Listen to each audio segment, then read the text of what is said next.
Have you noticed this? Every January, millions of people across the world rush to write down bold, ambitious goals. Lose 20 pounds. Save $10,000. Read 50 books this year. Sounds powerful, right? But then, what happens? January explodes with energy. February begins to wobble. And by March, most people have already quit. The gyms are empty. The journals collect dust. The goals, forgotten. So here's the real question. Why do a few people create extraordinary results, while the majority fall back into the same old patterns? The answer is sharper than you think. You don't fail because you lack goals. You fail because you lack systems. Goals are fragile. They're like a match, bright for a moment, then gone. Systems are different. They're like an oil lamp, steady, patient, powerful enough to light an entire lifetime. And that's why day 6 in our Stoic transformation is the turning point. It's the moment you stop chasing goals and start building systems that make success inevitable. So stay with me until the end of this video, because today's lesson may be the missing piece that locks your discipline into place forever. And if you haven't watched the map of the 7-day Stoic transformation yet, make sure you go back and see it. It will give you the full blueprint of this journey. Now, let's begin. Part 1. The Stoic Mindset. Why systems outperform goals. The Stoics understood this truth more than 2,000 years ago. Think about Marcus Aurelius, the philosopher king.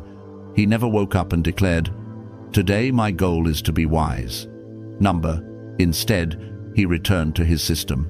Every morning and every night, he wrote in his journal. He questioned his own thoughts.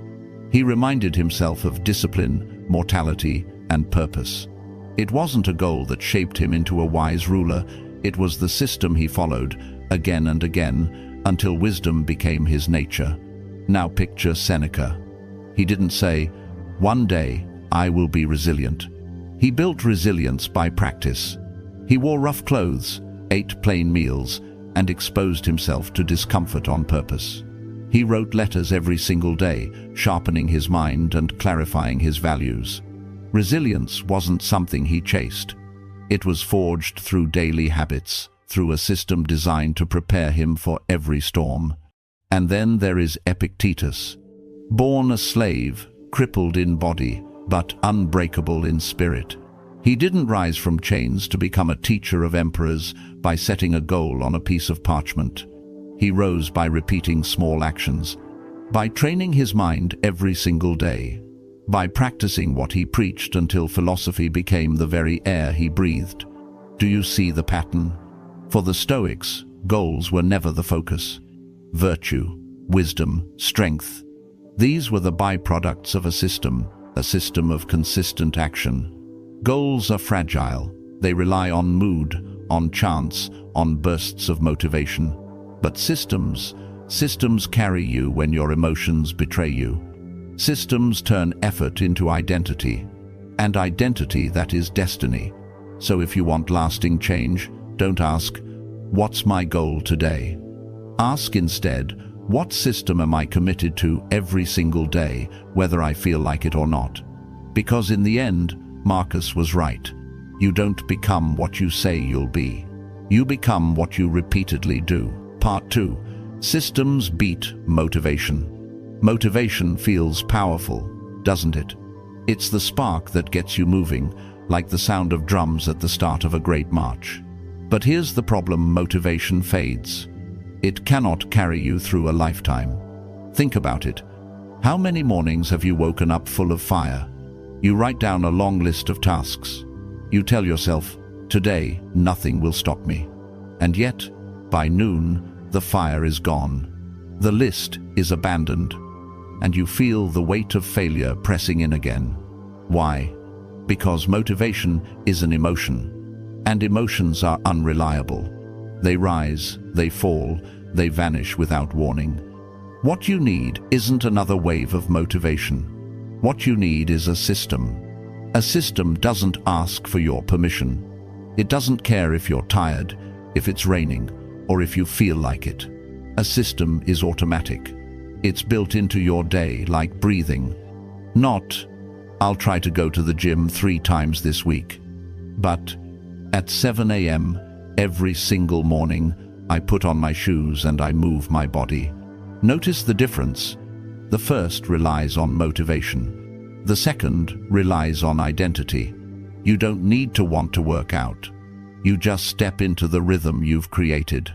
The system carries you forward. And here's the magic.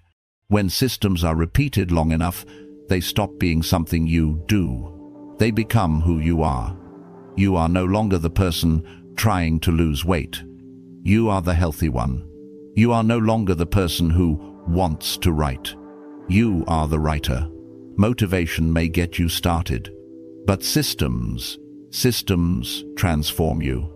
They don't just change your actions. They reshape your identity.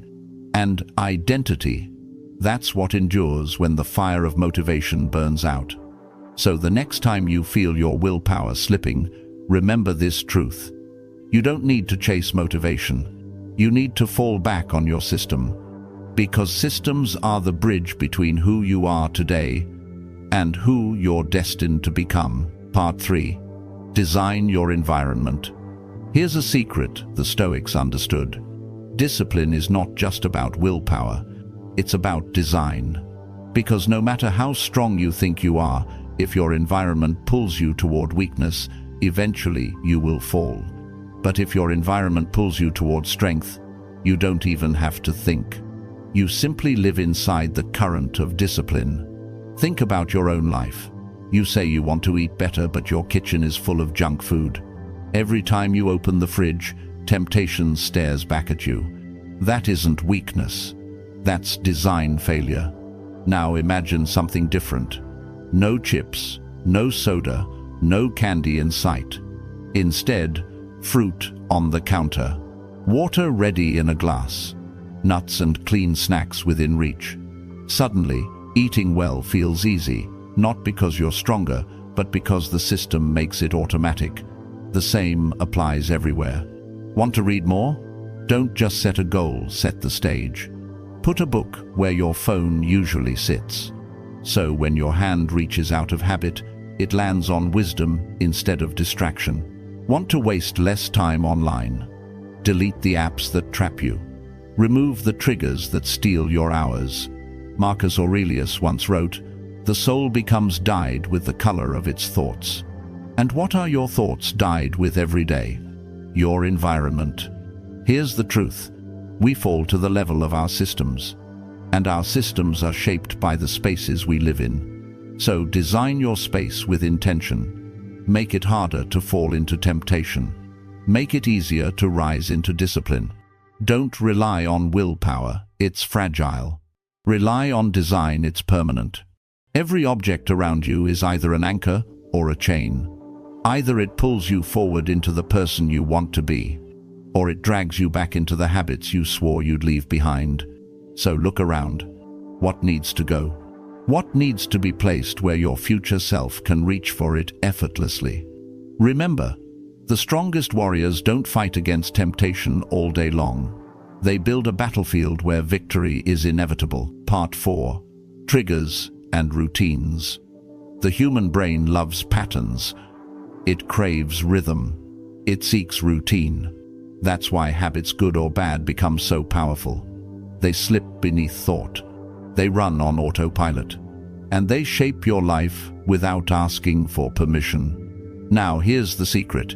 If you want to change your life, you don't need to fight your brain. You need to train it. You need to link the new habits you want to the old routines you already do. This is what I call the trigger principle. Think about brushing your teeth. You already do it every morning without fail. Now attach a new habit to it. Right after brushing, sit down, close your eyes, and breathe for 2 minutes. Congratulations. You've just created a meditation practice. Or take your morning coffee. Instead of scrolling on your phone, make it the trigger. Coffee first. Then write down your top 3 priorities for the day. Simple, automatic, powerful. Even after dinner, you can use the trigger. As soon as you put down the fork, step outside and walk for 10 minutes. No thinking, no deciding, just routine. The Stoics practiced this without calling it by name. Marcus Aurelius turned each evening into a trigger for reflection. Epictetus used daily conversations with his students as a trigger for philosophical exercise. Seneca used the arrival of night as a trigger to examine his conscience, line by line. Why? Because they knew transformation doesn't come from grand gestures. It comes from small actions, repeated until they become part of your identity. Here's the beauty. Once a trigger is set, your brain stops resisting. It doesn't ask, "Should I do this?" It simply obeys the pattern. So build your life around triggers and routines. Stack habits like bricks until they form the fortress of your discipline. Because every action you tie to a trigger is one less decision you have to fight for. And every routine you build becomes another stone in the foundation of your character. In the end, you don't rise to the level of your goals. You fall to the strength of your routines. Part 5. Rewards and consequences. Every system needs fuel, and that fuel is not motivation, it's reinforcement. Even the Stoics, who valued reason above all, understood the psychology of incentives. Seneca often practiced what he called voluntary discomfort. He would sleep on the floor, wear rough clothing, and eat the simplest meals, not to punish himself, but to remind his mind, "If I lose everything, I can still endure. If I grow soft, I will suffer." You see, discipline sharpens when there are consequences, and progress deepens when there are rewards. So how can we use this today? If you complete your weekly target, give yourself a reward that nourishes you. Not a mindless indulgence, but something meaningful. A walk in nature, a special meal with loved ones, a moment of gratitude for your own effort. And if you break your system, don't hide from it. Add a consequence. Do an extra workout. Cut one indulgence. Spend an hour journaling about why you slipped. Rewards remind you that progress matters. Consequences remind you that regression has a cost. Together, they keep the system alive. But here's the key. Don't let either reward or punishment control you. The Stoics never sought pleasure for its own sake, nor did they glorify suffering. They used both as tools to shape their character, to strengthen their resolve. Marcus Aurelius wrote, "If it is endurable, then endure it. If it is not, then stop complaining." This is the spirit behind consequences. They're not there to break you.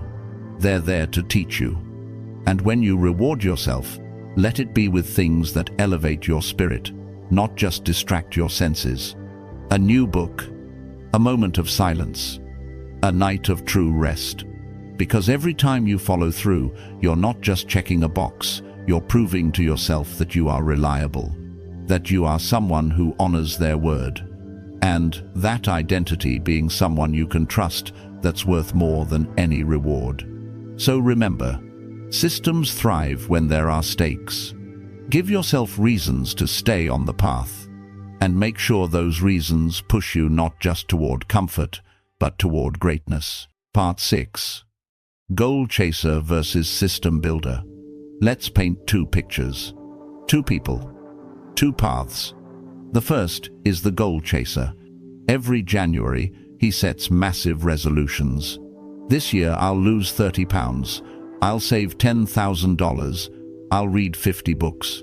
He starts with fire in his eyes. He buys new shoes, new planners, new apps. For a while, he shines. But then life happens. Work gets busy. Motivation fades.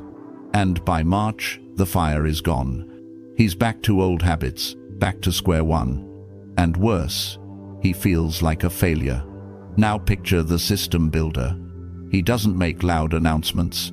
He doesn't declare to the world what he's going to achieve. Instead, he quietly builds routines. Every morning at 7, he moves his body. Every evening, he reads 10 pages. Every paycheck, he saves automatically. No drama, no hype, just consistency. Fast forward 1 year. The goal chaser is still dreaming, still chasing the same promises he made last year. But the system builder, he's transformed. He is stronger, wiser, healthier, and he didn't need fireworks to get there. He just built systems that carried him forward. This is the great divide. One man depends on willpower, the other depends on structure. One burns out, the other compounds. And compounding is the true magic. Small actions, repeated daily, grow into extraordinary results. Reading 10 pages doesn't sound like much, but in a year that's 12 books. Saving a small percentage doesn't sound like much, but in a decade, that's financial freedom. The Stoics knew this. Epictetus said, "Progress is not achieved by luck or accident, but by working on yourself daily." Not yearly, not monthly, daily. So ask yourself, are you chasing goals that fade with time? Or are you building systems that make progress inevitable? Because in the end, the world doesn't reward declarations. It rewards consistency. And consistency belongs to the system builder. Part 7. Identity and Destiny. Here's the truth most people never realize.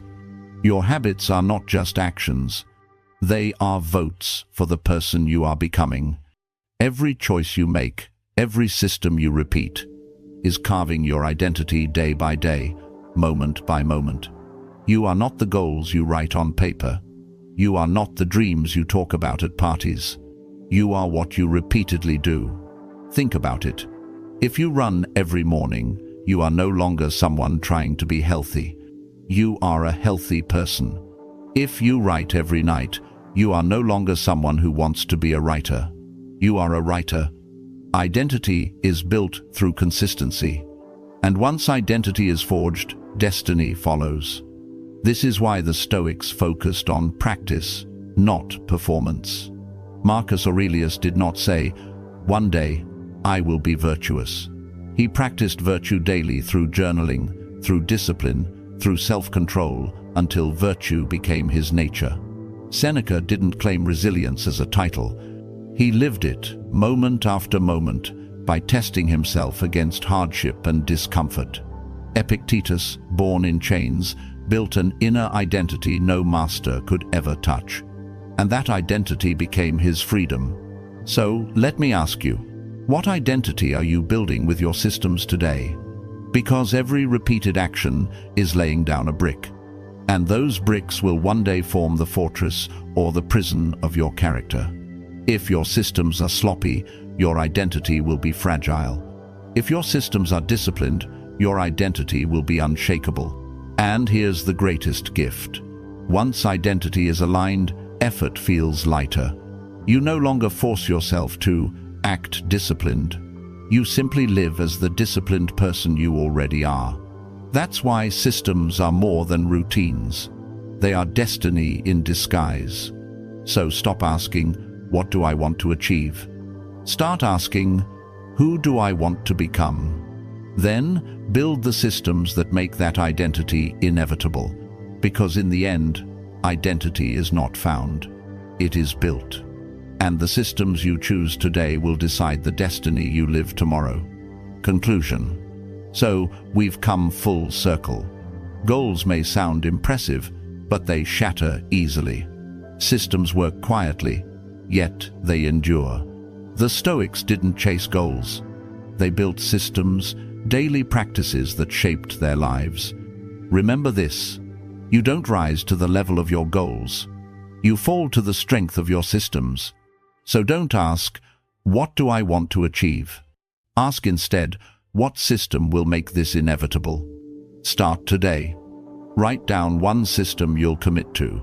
Redesign one corner of your environment to support discipline. Set one small trigger to begin a habit. Because when you live inside a system, discipline becomes instinct, and instinct becomes identity. That new identity will shape your destiny.